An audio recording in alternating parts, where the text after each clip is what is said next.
Good evening, and welcome to Nothing But the Truth. I'm your host, Trudy Stern.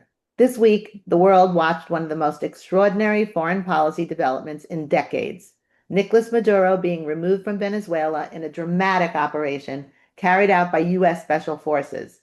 A dictator who had ruled through repression, corruption, and fear suddenly plucked out of power. The speed, the precision, and the decisiveness of the operation sent shockwaves far beyond Caracas. And now the real questions begin. What does this actually mean for Venezuela? How will this play out on the ground in the days and weeks ahead? And just as importantly, what message does this send to America's adversaries around the world? Because this isn't about only Venezuela. Tonight, we'll explore the broader strategic consequences, from Colombia to Cuba to Beijing's calculations on Taiwan. Does this mark a return to real deterrence? Does it signal the era of American hesitation is over? And how does this reshape the global chessboard, particularly for regimes long operated under the assumption that the United States would not act? There are also serious legal connotations.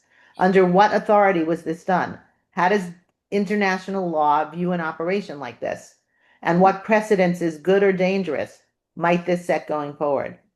To help us unpack all of this, we're joined tonight by someone uniquely qualified to guide us through both the strategic and legal implications. Eugene Kontorovich is a senior fellow at the Heritage Foundation and a professor at the George Mason Law School. He's a leading international legal expert and one of the most respected voices on the intersection of international law, national sovereignty, and U.S. foreign policy. His work is widely cited, his analysis is clear-eyed, and he has a rare ability to explain what actions like this mean, not just in theory, but in practice. Tonight, Eugene will help us understand not just what happened, but what comes next for Venezuela, for the region, and for the world watching very closely. This is Nothing But the Truth, and tonight's conversation couldn't be more important. Welcome, welcome, welcome back, actually, Eugene. Thank you, Trudy. Pleasure talking to you. So great to have you at such a critical moment.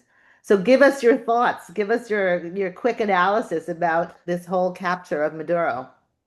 So, first thing to say is it's just an extraordinary operation, obviously beautifully and brilliantly and ballsily executed, and it's a testament to the extraordinary ability and courage of the armed forces, and their amazing technical abilities, and just the execution is just flawless, and we're always happy to have our soldiers come home alive. That's very important.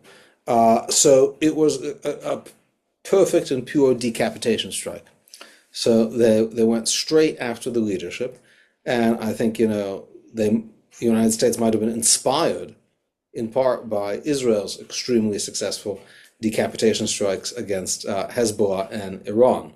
But this has been the hallmark of Israel's operations to go rapidly, quickly at the very beginning after the top leadership. This was done beautifully. It intersects with the criminal warrants and prosecutions of Maduro, but obviously it goes far beyond his criminal case,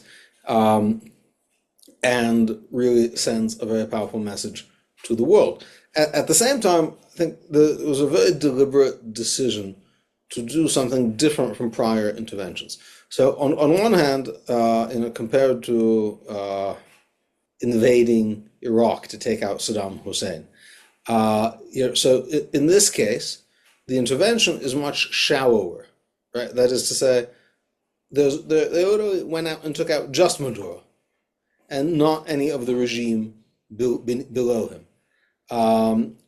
That obviously is a limitation, but at the same time, it results in zero American casualties, and zero ongoing boots on the ground, and makes this a much cleaner operation. It is not going to remake Venezuela, and the goal is very different. So George Bush wanted to make Iraq into a Western-style democracy, and that turns out, and we should have known then, was a futile endeavor. So it's one thing to take out Saddam Hussein; it's another thing to try to reform Iraqi society. So here we're saying we're going to look after American interests. We want to take out Maduro. We want a more compliant regime. Our goal is not to transform Venezuela into a democracy. If it can do so, we might help, we might encourage, but that's not the mission here because that's a much bigger bigger mission. I think it is a very powerful signal. I think a most powerful signal to China and Russia about America's military capabilities, technological capabilities. I think it's an important signal to Iran. I think it's going to make China recalculate, of course, because their technology has been shown to not work so well. At the same time, right, it's a limited signal because the kind of war that China would offer us or would present to us, if, for example, it invaded Taiwan and we were called upon to defend Taiwan, it would look nothing like this. Right? That would be a mass casualty war on both sides. And operation like that doesn't really show whether we're willing to have such a conflict. So it doesn't deter China in that way, but I think it definitely deters them as a sign of our technological abilities and military prowess. So it seems like it was a very big symbol to other countries and to our adversaries, more so than it's going to do anything with regard to Venezuela, because the vice president, from what I understand, is extremely plugged in with the cartels and even maybe more so than Maduro. So how would there really be effective change in Venezuela without affecting the rest of the administration? So as I understand, the Trump administration is looking for limited change. Right, so look, they could have presumably, given the capabilities on display, taken out much of the top regime. They could have, gone deeper than Maduro, but they made a conscious choice to leave the regime intact. Again, this is the opposite of what happened in Iraq, where not only did they take out Saddam Hussein, they took out his entire government, and the entire Ba'ath party was disqualified essentially from participating in the new government. What that led to was a insurgency. And so it's one thing to take out, some leaders, but then you have the military, which the military leaders are deeply committed to the system because they get to run it and they're making money off it. You have the narco-terrorist groups. You have guerrilla groups operating out of Colombia. And all of those would have attacked and harassed civilian democratic government that would be if it were emplaced by the United States. So that means we'd have to stick around and protect that government. It would be essentially a recipe for decades of civil war. So here the goals are much more modest. The goals are this new old Venezuelan government is expected to be more tractable to a few basic American demands, which is basically China and Iran and Russia out, and America in terms of the oil, and some perhaps gradual beginnings of transition to democracy. They may have to have an election there, but nothing that's going to put their back up against the wall and make them go into survival mode right now. So presumably they have an incentive now to be cooperative. So there's a term that's being used now. If you could explain it to the listeners, Kerr-Frisbee. What is the Kerr-Frisbee doctrine? The Kerr-Frisbee doctrine, which is named after some Supreme Court cases from the early 20th century,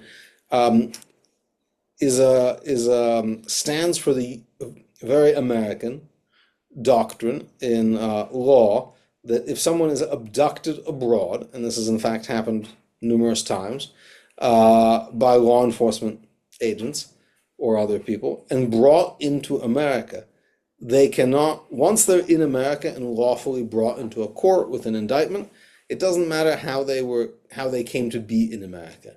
One cannot use, the fact that one was abducted abroad, let's say allegedly illegally, as an argument against being tried in America once one is lawfully brought in court. Once you're in front of the judge, doesn't matter how you got there. So that's So what the that is the Kerr-Frisbee doctrine. Frisbee Yeah. doctrine would say, would explain that it doesn't matter how that he was kidnapped and brought here, Maduro. He's in front Right, of a and in court. fact, it was used in the '90s in a very prominent case, Alvarez Machine, which involved a Mexican drug bad guy, uh, a Mexican narco who was abducted for killing a DEA agent, abducted in Mexico by the DEA, arguably illegally, and he challenged the legality of his abduction, said it was against various treaties, and the court said, we're not even going to decide that because it doesn't matter. You were brought here, you're charged with what is in fact a crime in the United States, killing a DEA agent, and that's all we look at. So the obvious question that a lot of us are asking, that does this set a precedent for actions against Bibi Netanyahu as an indicted person under the ICC? Would this be a precedent? How would would this be any sort of precedent? Um, I think certainly, Britain or France or Ireland, other ICC members, could use this as a justification to attempt to invade Israel and kidnap Netanyahu. The reason they're not invading Israel and kidnapping Netanyahu is not because they're worried they don't have enough good legal arguments.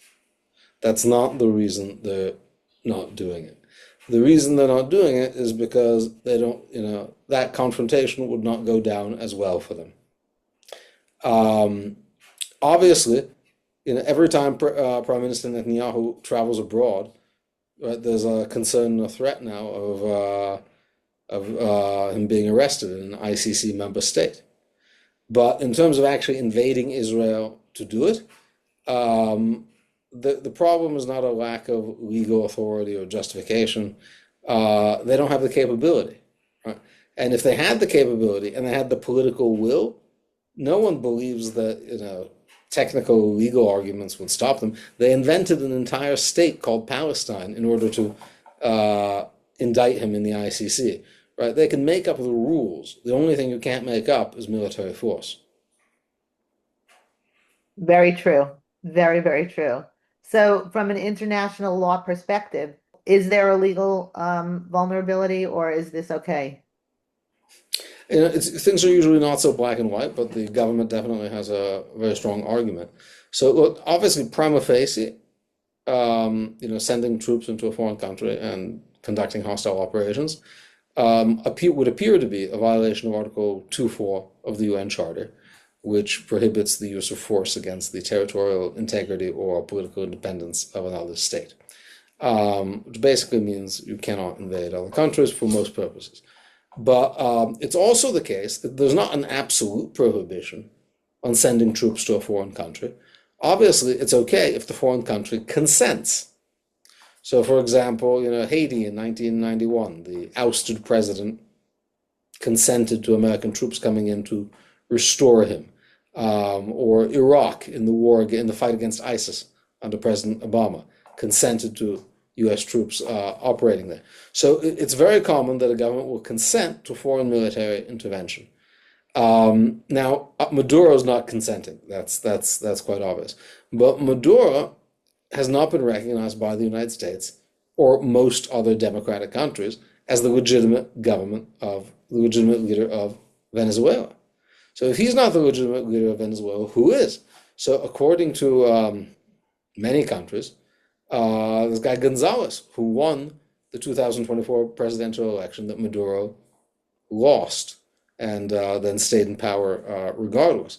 So Gonzalez has made some statements which could be understood as consenting to the U.S. operation. So if Gonzalez is the real government of Venezuela, then and he consents, then there's no international legal violation. Now, the problem here with this account is that the United States isn't exactly treating Gonzalez as the legitimate government of Venezuela either, though other countries are, in which case it may be the case that there is no legitimate government of Venezuela. And that's a complicated question, but one where there are certainly arguments for intervention, because, of course, America is not the first foreign country to send its troops into Venezuela. We know that Cuba, had troops there which were exactly propping up Maduro. They were the ones who died fighting to uh, resist the abduction. So he was essentially being propped up by foreign troops. And it would say, how could it be the case that an illegitimate, unelected, non-leader of a country can be kept in power by foreign troops, but not removed from power by foreign troops? Okay, unbelievable. So zooming out a little bit, what message do you think that this sends to regimes in the region, particularly Colombia, Cuba, that have long operated in Maduro's orbit? And also, do you think that politically, economically, and things on the ground in Venezuela will change? It's hard to know. It's really too early to tell. I think it depends to see whether these guys are going to cooperate. It depends. I think a lot depends on how the oil revenue is going to be reallocated. I think it's a big warning sign to Colombia, to Cuba. But again, the question always is how far is the US willing to go? Okay, so they did this, but are they willing to do it again? Are they willing to do it a few times? Are they willing to do it every week? And I think, every dictator hopes that they're going to be the one that got away. And I think one has to do this a few times. Maybe again Maduro and the next Maduro and the next Maduro to show that this is not a one-off thing, but we really have staying power and patience and iterative capabilities. I think that's also important to demonstrate. Not But just do that you you can think, do one fancy thing, but that you can do it a bunch of times. Yeah. but a bunch of times in Venezuela or with regard to Colombia and Cuba and other For countries? deterrence purposes, it doesn't matter so much, either or. And do you think that the drug trafficking will change? Because that I see that it's a tremendous point that you've illustrated to the listeners that this will be a huge deterrent to Iran, China, Russia, and hopefully a sign to them. Um, but what about the drug trade, which was a very big goal, I assume, of our government to prevent that from happening? Think about drugs, it's about oil, it's about denying the oil to China and Iran and Russia. Um, yeah, and that's. I think it's really. It just depends how scared are they, and look, it's often the case with drug gangs and crime enterprises. When you take out the leader, there's always a bunch of people willing to take his place. And it's an extraordinary thing about the organized crime and especially narcotics business. But every guy who meets a bad end, there's usually someone willing to step up and be the next one, which is why I think you need to have iterative capabilities here. What do you think of the idea that we heard last night that President Trump is going to be taking the oil from Venezuela? Oh, that's a great idea. Well, it's fantastic. What's the point of an operation like this if it's not going to help America? Uh, Hopefully, the Venezuelan government will want to make a favorable arrangement with the United States, just like they made a favorable arrangement with Russia and China. And one can say, well, what's the legitimacy for this? What was the legitimacy of an unelected dictator who, you know, forced his way into power after losing an election, giving away the country's oil to Russia and other bad actors, to China and other bad actors. So certainly the United States is going to at least ensure that some of this truly benefits the Venezuelan people. So many of the Trump critics already have been all over the news saying that, oh, see, that was really the goal. He's going to be stealing the oil. But can you explain that that's not really the case here? Yeah, I don't think there's any stealing is a weird way to look at it. This is an illegitimate government that lost an election, tortured its enemies, is tyrannical and bad in every way, propped up by Cuban a Cuban Praetorian Guard. Anything they do with the oil is, in a sense, stealing, right? Nothing here. This is not like they're not. The Venezuelan people are not participating in a sovereign wealth fund with regards to this oil. So certainly, from a geopolitical perspective, from the United States' strategic interest, it's much better that that go to the United States than to rogue regimes and our enemies. But then the money was supposed to benefit the Venezuelan people. It was I think President Trump has made clear that the money, some of the money will benefit the Venezuelan people. Some of the money should also benefit the American people who have removed Maduro and already made Venezuela perhaps a better place. right, but it would not be at the expense of the Venezuelans. That's what I think people are I trying think any, to I think twist it into. any change from right now, the Venezuelan people are not benefiting from it. So any reallocation of this in their favor is an improvement. Very true. Very true. But the idea that America should benefit the Venezuelan people without benefit to itself seems absurd. And that's why you actually don't see countries doing things like this to benefit other people. Because if you have to pay the entire bill yourself, then it's a strong disincentive. You want to encourage this kind of thing, which means America should certainly, not come out worse for this. Right. I understand that. But I thought that one of the main goals of this operation was to eliminate the drugs, the cocaine that was coming So there's in. multiple goals. The Venezuelan regime was evil and corrupt in multiple overlapping ways, right? They provided oil to sanctioned rogue regimes. They trafficked in drugs, they human trafficking, migrant flows, etc. Like it's a bit overdetermined in the reasoning here. It's not just one reason. It's not like with the Noriega, there was one reason. There are a bunch of reasons. Right. As well as having a staging ground for Hamas, Hezbollah, Yeah. and terrorist operations Yeah, the that could. principle, it's the Hezbollah base in the Western Hemisphere. Some critics argue that this type of operation would lead to dangerous escalation. Others say it restores deterrence. Where do you fall in this, and what do you think history will ultimately side with? Again, it's too early to tell about history. I don't think history is going to judge this harshly, that's for sure. And I think the administration was very careful to keep this operation limited in a way that, it may not do so much good, but at least it won't do so much harm. Uh, the there's this argument, so now if China wants to invade Taiwan, they'll say, well, look what America did with Venezuela. China doesn't need to say things when it invades Taiwan. China already has volumes of arguments to use which are not going to be convincing to anyone but themselves. But if you look at the China's 9-dash line, which is a legal theory that gives it sovereignty or control over much of the southern Pacific, including parts of Philippines, etc. They have their own theories. They don't need new theories. They don't need justifications. The only thing that's stopping China from invading Taiwan is the threat of American military force, not lack of legal arguments. They're not like, if we could only have a good precedent, we'd invade Taiwan. Well, if we can be successful, we'll invade Taiwan. And to the extent that this, shows that U.S. military force is strong, capable, and willing to be used, that will deter those kind of actions. Okay, so I think that was another outcome that was excellent here. Yeah, but again, everything has a short shelf life. You're only as good as your last operation. People will ask, is America willing to do this again? Is it willing to scale? So there's no silver bullets.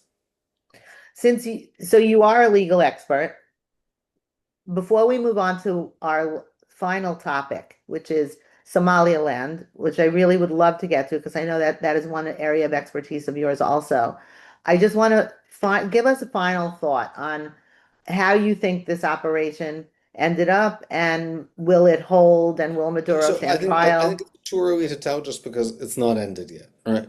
Now is really the part where, but this is basically like a warning shot, really, for the regime.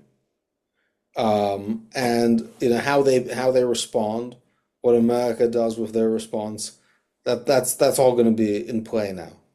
I think in terms of the criminal case, I think Maduro is going to make some arguments which might sound good somewhere else, but are not going to be particularly successful in America. I was abducted is not a good argument. This violates international law, also not a particularly good argument. I don't think it does, but it's not the kind of thing American courts care too much about.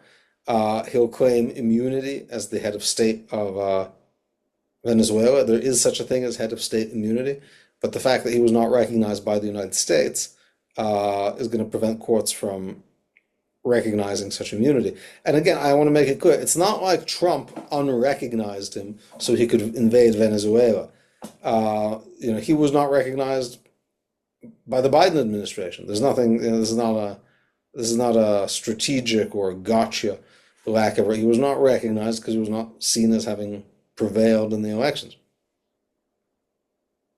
So let's talk about So Somaliland. okay, so I tell don't us, get to do that. I don't get to do that half enough. okay, please tell us about Somaliland, which I don't think is a topic that most of us know about. So Somaliland is a real country. Um, Somaliland is a place which is basically in the northern section of Somalia, and all the bad things one hears about Somalia, from the Black Hawk down to the Minnesota daycare centers, that's southern Somalia. That's the Mogadishu, right? And there you have a multi-way civil war between a failed government, something called the Islamic Courts Union. They're not like great people, and a bunch of other terrorist groups. Foreign countries have gotten involved. It's a mess, and it has been a political mess and a complete disaster, the true example of failed state for decades.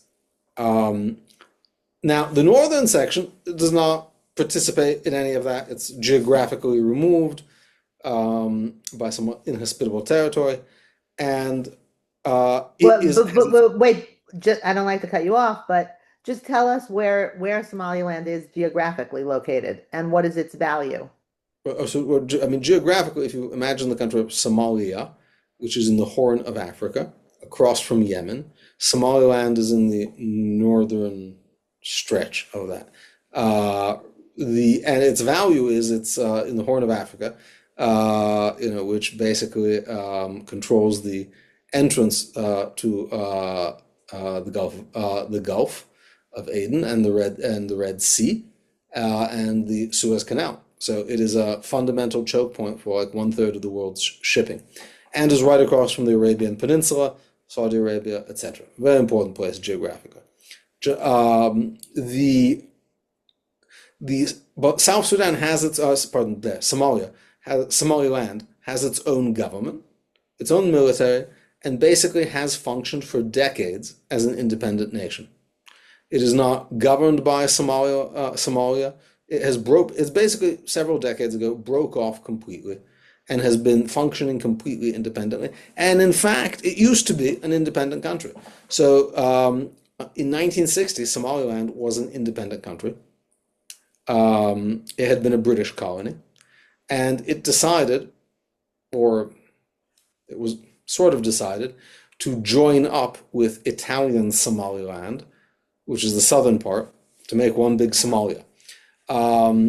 They quickly changed their mind about that, but were basically forced to stay by the communist dictatorship that emerged in Somalia. They fought a war of independence to get out from it. So this was a country, is a country. But until recently, it has not been recognized by other countries, even though it meets all the international criteria for countries. Because Why is that? it's many reasons. One reason is because they don't really, because then they're kind of peaceable and nice. So it turns out the way you get a country today is by invading, massacring, raping, and looting, and then you get everybody's attention. That's how the Palestinians did it. They don't actually meet the international criteria for a country, but they, certainly will kill a lot of people to get recognition. The Somalilanders aren't like that. So first of all, they're a low priority because they don't do bad things. Um, Also, there's a kind of rule in international law, kind of practice. Countries don't like to recognize breakaway countries. This was not really a breakaway country, it used to be independent. But country, because everyone has their own breakaway groups, right? Every country has some area that wants to secede, or many countries do. Whether it's Puerto Rico and Northern Ireland or Catalonia. So there's kind of like a deal countries have amongst themselves. We're not going to recognize your people who want independence. We're not going to, you don't recognize ours. Okay. So, but what broke that deal was the fact that everyone decided to make an exception for Israel, and a particularly unworthy one. So now Israel could break out of this consensus. And once you point out that Somaliland really is a country, then the cat is out of the bag, and it's likely that other countries will follow suit.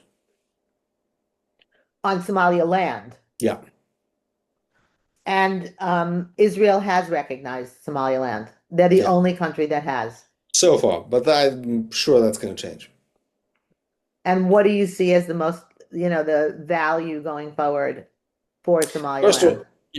all, I mean, countries need to be recognized by other countries to really No, succeed. no, I'm sorry, that didn't come out right. What, like not for Somaliland. Obviously, we understand why that would be very important that that they were recognized. But what is their value to other countries? So, look, first of all, it's not just about value; it's about recognizing a reality, and there's no reason not to. Um, you don't need to have a value to be recognized. Countries have recognized South Sudan, and South Sudan doesn't have any, apparent value to anyone, but it is in a geographically important place. It has, crucial Red Sea access, and is right across from Yemen. And of course, Israel has problems with Yemen. So, would a relationship between Israel and Somaliland, whether diplomatic, economic, or security based, would that alter the power in the region? How would adversaries like Iran, Turkey, China, how would they view that? We know they already view it very negatively. But the very fact that an Israeli act of political recognition could send such shockwaves through the region shows that Israel has really become a regional superpower, whose a regional power whose actions, matter in ways that previously they would not have. Given Somaliland's strategic location, which you explained to us, near the Bab el Mandeb and key shipping Strait, lanes, yes. what potential role could Somaliland play in Israel's regional security, particularly Yes. threats from I mean, Iran-backed actors? I don't want to anticipate exactly what anyone's going to do, but it has a it has a useful location. It has a useful location, um, which could be used in a lot of ways. But also, I think Israel just wants to have a partnership with this country because it's a regional country. It's a Muslim country that's friendly and not extreme, and Israel can help Somaliland in a lot of ways with agriculture and water stuff. And there's just lots of bases for cooperation. Why not? So, last question. What should policymakers and the public be watching that would signal Somaliland is becoming either a major strategic opportunity or a missed one? I think one has to see whether there's going to be more countries recognizing it, but I really expect there will be, and that's probably the test. I think you're going to see Does in the next few months more recognitions from does regional Somaliland countries in the region. does Somaliland have good natural resources? No, but it has a good natural location. Okay, and that That is a resource. location, as they say in the real estate business, right? Yeah, Um, well, Eugene, thank you so much. You've been listening to Nothing But the Truth, and our guest has been Eugene Kontorovich. Um, Again, you've joined us and you've really laid out, all of the facts that we were questioning in such a very clear way. So thank you so much for thank you. coming. And as things continue to unfold, I hope you will join us back as the trial gets underway and as we see the fallout from what has happened. I hope you'll come back Absolutely. and join us. Um, Absolutely. Thank you so much for having me. when you look across everything that we've discussed, Venezuela, Somaliland, Iran, Israel, China, um, we seem to be entering a moment where American clarity and action can actually reshape the global order. And this is a brief window that could just as easily close it or not. So thank you so much for laying out all of the key important issues for us. And it's been very, very helpful. Um, your ability to bring legal clarity, strategic insights to issues that are very simplified, usually on the news that we see, and very often misunderstood, is why we value you so much. So, really, thank you so much for coming on. Uh, Thank you. tonight's tonight's conversation made clear that the issues don't exist in isolation. From Latin America to the Horn of Africa, from the Middle East to Asia, the decisions being made now will shape deterrence, stability, and freedom for years to come. And understanding those connections is so essential. To our listeners, thank you for being with us. This has been Nothing But the Truth with Trudy Stern. You can catch us every Thursday at 9:30 on the radio. Or if you missed any part of this show or want to revisit any of our past episodes, you can find Nothing But the Truth wherever you get your podcasts. Until next time, stay strong, stay informed, and keep seeking nothing but the truth.